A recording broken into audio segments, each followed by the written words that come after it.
Bom, gente, hoje finalmente acabamos os crimes contra o patrimônio. Olha que maravilha. Demorou, né? Então é o normal, né? Crime contra o patrimônio sempre come metade do semestre. Mas, como eu disse, é o capítulo mais importante que a gente tem aqui em Direito Penal. Então é fundamental que vocês tenham aí um bom curso disso, né? E saiam dominando os principais crimes que existem. Para fechar, eu queria falar para vocês sobre o artigo 180A, que é novidade, né? Crime que veio em 2016, tem 4 anos e pouquinho aí. Que fala sobre receptação de animal. Tá? Então, como o próprio nome já indica, isso aqui nada mais vai ser do que uma receptação especial. É isso. Então, é o bom e velho crime de receptação, que nós estudamos aí na semana passada, né, artigo 180, com umas coisinhas a mais, né, que aí, por isso, torna a receptação de animal. Porque o que vai dizer aqui o tipo penal? Adquirir, receber, transportar, conduzir, ocultar, ter em depósito ou vender, com a finalidade de produção ou de comercialização, semovente domesticável de produção, ainda que abatido ou dividido em partes, que deve saber ser produto de crime. Tá?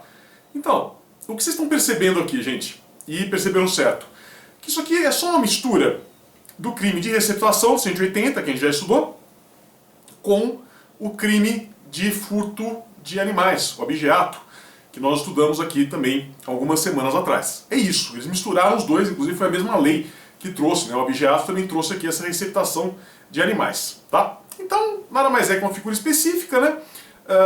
Então, na receptação 180, praticamente qualquer bem móvel pode ser receptado. Aqui a gente está falando, né, de semovente domesticável de produção, né, ainda que abatido ou dividido em partes, né? Então, já estudamos lá no outro crime, até aí nenhuma novidade. O que é importante vocês notem, né? Aparece nesse tipo penal a expressão deve saber, tá? Deve saber, gente, indica dolo direto ou dolo eventual, tá? Exatamente como acontece lá no crime de receptação qualificada, tá? Então deve saber, vocês sabem que em penalês significa dolo eventual. Então aqui não é diferente, né? A gente vai ter aqui o dolo eventual, né? Essa vai ser a ideia desse deve saber. Então não é culpa, tá? É dolo eventual. E aqui, gente, é uma parte que é tragicômica, né? Seria engraçado se não fosse trágico. Porque vocês sabem, né, que o legislador, e essa lei aqui que nós estamos estudando agora não foi exceção, ele tem uma tendência muito grande a tentar sempre pensar em condutas mais graves, em penas maiores, etc, etc, etc. E foi o que ele tentou fazer, né? Então essa lei 13.330, ela tinha claramente aqui a finalidade de aumentar a punição, né? De trazer uma consequência, né? Uma pena mais alta, mais rigorosa, para quem praticasse aqui alguma dessas condutas, tá? A ideia foi essa. Só que aconteceu, vejam vocês, justamente o contrário, né? Então o legislador deu aqui efetivamente um tiro no pé, ele fez o contrário do que ele queria fazer. Porque, na realidade, né, como ele coloca aqui, se vocês olharem no tipo penal, né, finalidade de produção ou de comercialização, o que vocês estão percebendo? Né, que normalmente, se não em todos os casos, na grande maioria dos casos, o que hoje nós chamamos de receptação de animal, até 2016 era tipificado como receptação qualificada, que já estudamos, é aquela que acontece no exercício de atividade comercial ou industrial, né? Então, quando ele fala aqui produção, comercialização, né, a gente vai acabar muitas vezes caindo na receptação qualificada. E qual que foi o problema? O legislador, e eu sempre falo que o sistema aqui penal é como um jogo de xadrez, né? Você tem que tomar muito cuidado. Você mexe uma pecinha, isso acaba interferindo em outro lugar que você nem imagina, né? Acaba trazendo consequências lá em outro lugar que você nem imagina. E foi o que aconteceu aqui. Ele pegou e falou, vou aumentar a pena, vou colocar uma pena maior. Então essa receptação de animal, o 180A tem uma pena maior do que o 180 caput, que é a receptação simples. Só que vejam vocês, é uma pena menor do que a pena que é prevista para a receptação qualificada. Olha que tristeza, olha que tragédia, né? Mas foi isso mesmo que o nosso legislador fez, por incrível que pareça.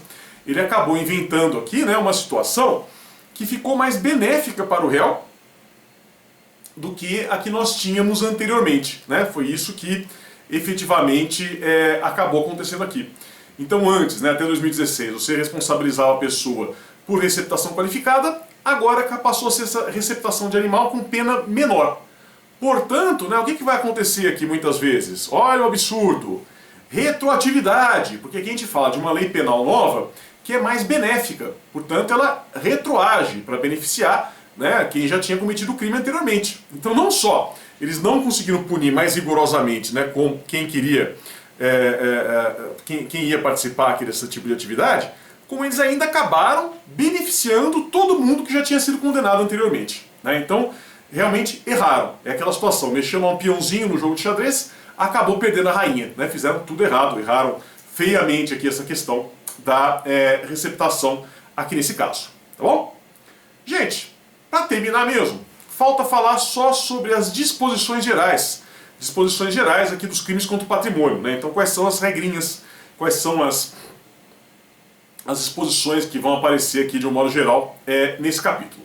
Então temos aqui, ó, primeiro, o que a doutrina gosta de chamar de imunidades absolutas. Que na realidade não é bem isso, né? Não são imunidades. Tecnicamente, a gente pode classificar isso aqui como escusas absolutórias, tá? Então são situações em que a pena expressamente, né, prevê que não haverá punição, tá? E quando que isso vai acontecer? Artigo 181. Ele diz assim, ó, é isento de pena, ou seja, não tem punição, quem comete qualquer dos crimes previstos nesse título, ou seja, título dos crimes contra o patrimônio, em prejuízo. E aí traz aqui algumas pessoas. Então o que vocês vão reparar, né, se vocês olharem aqui essas pessoas que aparecem, que ele está tendo aqui como objetivo, né, a manutenção da harmonia da família, da paz da família. Porque ele está falando aqui de cônjuge, ascendente, descendente, é isso, tá? Então ele vai dizer que tem imunidade, que não tem pena, por exemplo, né, o crime contra o patrimônio cometido entre cônjuges, na constância da sociedade conjugal, tá? Então tem que ser cônjuges que estão casados, né? Não é ex-cônjuge, cuidado, são cônjuges que estão casados. Aí, você, aluno civilista, pode perguntar para mim, mas professor, e se for união estável, né? Como é que faz? Porque hoje está super na moda união estável, um monte de gente vive união estável, eu mesmo vivo união estável, né? Estou com a aliança aqui na mão esquerda, mas eu vivo união estável, não sei se vocês sabem disso. Como é que faz, né? Pode fazer analogia? Pode sim. Por quê? Porque aqui é uma analogia in bonam partem, tá? Então, da mesma forma que o professor de civil fala que aí quando você tem a união estável, né, os companheiros têm os mesmos direitos dos cônjuges, então aqui é a mesma coisa, né? Então, se tiver aqui furto, né, entre companheiros, por exemplo, não tem pena, tá? Então, aquelas coisas lá que o marido tira dinheiro da carteira da mulher, a mulher tira dinheiro da carteira do marido, né, alguma coisa assim, isso em princípio não vai ser punível pelas razões aqui que eu estou vendo com vocês, tá? E ele fala ainda ascendente ou descendente. Daí pode ser pai, avô, né, filho, neto, bisneto, enfim, né, esse tipo de coisa. E ele fala, né, seja o parentesco legítimo ou ilegítimo, civil ou natural. Aí os civilistas já vão falar para mim, professor, mas não tem mais isso, o Código Civil não fala mais isso. É verdade, não fala mais, acredito eu que não fale, sei lá, sou muito ruim de civil, né, mas vocês aí que são bons de civil, de repente vocês podem me corrigir. O Código Civil não fala mais sobre isso, então não tem problema. Ascendente e descendente, isso. Tem também isenção de pena aqui, tá? Então furto de pai contra filho, de filho contra pai, esse tipo de coisa, também em princípio é isento de pena, conforme eu estou aqui trazendo para vocês, tá? Além disso, temos aqui no artigo 182, imunidades relativas, que na realidade também não são imunidades, né? São situações em que eu tenho ação penal de iniciativa pública condicionada à representação do ofendido. Então vocês vão lembrar que nesse capítulo aqui que nós estamos acabando de estudar agora, né, capítulo dos crimes contra o patrimônio, nós temos aí, né, a grande maioria dos crimes de ação penal pública incondicionada, tá? Com algumas exceções, né? Crime de dano em alguns casos, o estelionato, depois da última modificação que tivemos, né? Mas normalmente são crimes de ação penal pública incondicionada. Então o que vai dizer aqui esse artigo? Que nas hipóteses que eu vou trazer aqui para nós, eu tenho esses crimes de ação penal pública condicionada à representação do ofendido, tá? E em que caso? Primeiro, ex-cônjuge, né? Que ele fala aqui, cônjuge desquitado ou judicialmente separado. De novo, né, por analogia, vale também para o ex-companheiro, né? Pessoa que viveu em união estável, mas não mais vive. Então você tem aqui uma imunidade relativa, aqui nesse caso, tá? Porque tem ex-cônjuges que se dão muito bem, então daí de repente um pode perdoar o outro. Ou tem ex-cônjuges que se dão muito mal, aí faz a representação do ofendido e inicia a ação penal, não tem problema nenhum, tá? Depois, outra pessoa que nós normalmente nos damos muito bem, irmãos, né? Todos nós adoramos ter irmãos, nos damos super bem com os nossos irmãos. Então, mesma coisa, né? Irmão também vai ter, né, ação penal pública condicionada, tá?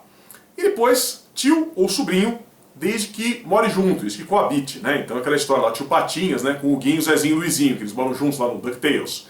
Então, aí você vai ter também essa possibilidade de ação penal pública condicionada, tá? Então, essas vão ser as exceções.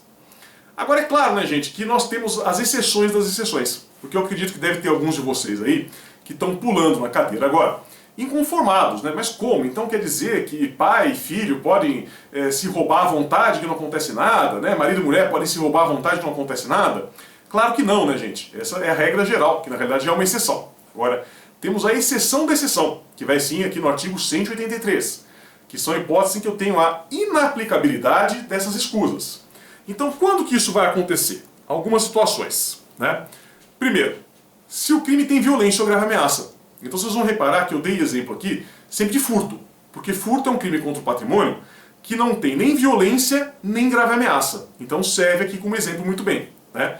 Se for um roubo, for uma extorsão, né, crime com violência ou grave ameaça, então aí não tem imunidade, tá? Não tem, segue a regra geral, não tem problema nenhum. Nenhuma das coisas que eu falei anteriormente vai se aplicar por essa razão, tá?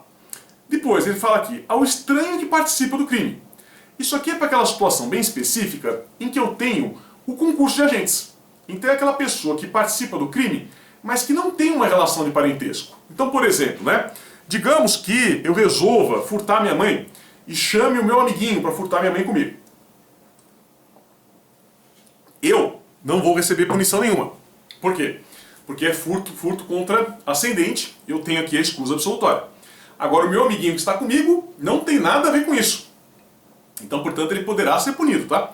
Não tem problema nenhum. Vai ser punido normalmente. Não é porque eu tenho escusa que essa escusa vai se estender a ele. A lei fala isso textualmente. Então, teria que ser uma situação para não punir ninguém que todos têm escusas, né? Então, os irmãos todos se reúnem para furtar a mãe. Aí tudo bem, aí eu vou ter aqui escusa para todo mundo, né? E assim que eu resolvo, tá? E a terceira situação, que foi acrescentada depois, é quando a vítima é maior de 60 anos. Que seria inclusive aqui o meu caso, né? Eu não sou maior de 60 anos, mas minha mãe é. Minha mãe tem 68. Então, portanto, não tem mais aqui imunidade, tá? Se eu cometer algum crime contra o patrimônio dela, ainda que seja sem violência, sem grave ameaça, eu serei punido normalmente, porque ela já é maior de 60 anos, já está no Estatuto do Idoso, tá? Portanto, não tem imunidade aqui nesse caso, tá certo? Então é isso, gente, olha, com a ajuda de Deus terminamos aqui os crimes contra o patrimônio. Não percam na sequência, o próximo vídeo, a gente começa aqui o capítulo dos crimes contra a fé pública. Muito obrigado e até lá!